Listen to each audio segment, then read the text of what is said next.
Hi guys, Leah here. I am recording my response to Dr. Leticia's lecture. So I want to start off by explaining, giving some background. Number one, I have a really interesting teaching certificate. I'm a certified elementary teacher who has never taught in the classroom. I am a certified school counselor K through 12. I worked at all three levels, and I'm also a certified school librarian slash media specialist. I will use both of those terms interchangeably tonight.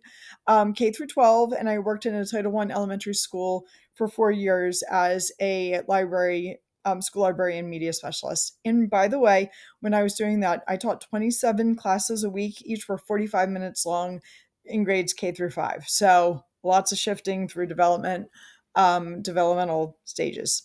But so, in my experience, I think the way to ensure that students have access to a marketplace of ideas is to teach them their rights to free speech, teach them how to find and access information, both print and digital media, and also teach them how to express those ideas in a scholarly fashion. I think that all of this should be part of the school library curriculum that was taught in those 27 classes a week.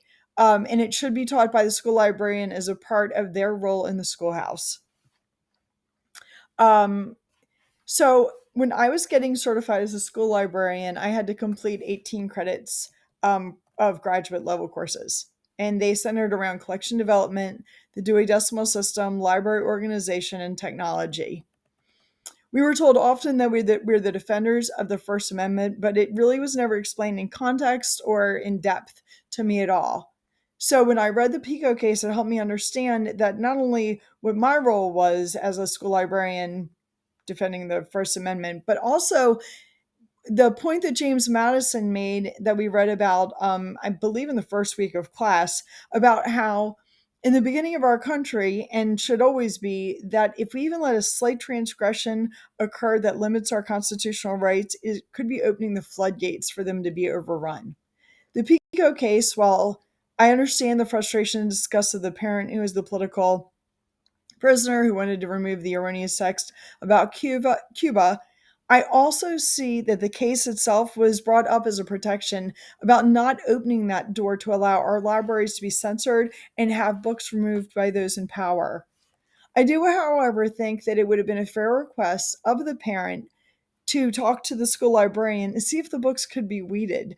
And I'll talk about weeding in a moment, but and have them replaced, in the coming year, or with a new, there is money, there's a budget to a library that is for replacing old texts. But just have them taken off the shelf at a parent's request or at the whim of the school board or by the superintendent, that could be akin to censorship. So, a school librarian is very much in charge of enforcing copyright law in their school, but they also are responsible for defending the First Amendment and their role as their job as a school librarian. And so, this brought up some questions for me, like why is there not a full course required for school librarians and media specialists that explain the First Amendment more thoroughly?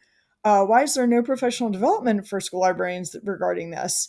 And why is there not better guidance for media specialists on how to handle sensitive topics in the school library collection that could ultimately lead to something as complex as the Pico case that went to federal court? So I ran into a similar, not a similar, I'm sorry. I ran into an example when I was reading my collection in 2015. And I would have really benefited from a lot more instruction about the First Amendment because now I look back and I'm like, oh no. So we had several Little Bill books. Little Bill books were written by Bill Cosby. 2015 was also the year that Bill Cosby was accused of sexually assaulting a woman. He is the author of the Little Bill books. And so while he might have been America's dad when the books were written, now he was a sexual predator. And as a result of my lack of knowledge of the First Amendment rights and cases, I weeded the books immediately. I didn't want my students exposed to a sexual predator, his musings on childhood.